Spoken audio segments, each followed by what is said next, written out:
નમસ્કાર, હેડલાઇન ન્યૂઝમાં આપનું સ્વાગત છે। હું છું શ્વેતા।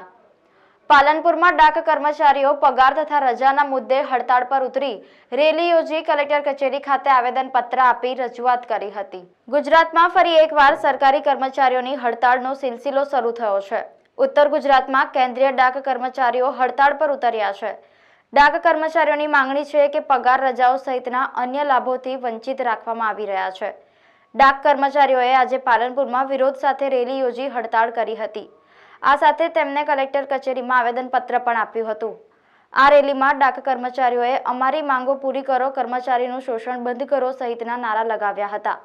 ગામડાની પોસ્ટ ઓફિસોમાં ટપાલ વિતરણ તેમજ બચત ખાતા ખોલાવવાની ઉપરાંત પોસ્ટ ઓફિસને લગતા તમામ કાર્યોની ફરજ બજાવતા હોવા છતાં ડાક કર્મીઓને અચૂક રકમ 3 અથવા તો 5 કલાકનો પગાર અપાઈ રહ્યો હોવાની રજૂઆત કરી હતી। ડાક કર્મીઓએ પેન્શન, વીમા કે અન્ય રજાઓના લાભ મળતા ન હોવાનું આવેદનપત્રમાં જણાવ્યું તથા વિવિધ માંગણીઓને લઈને જિલ્લા કલેક્ટરને આવેદનપત્ર પાઠવી રજૂઆત કરી હતી।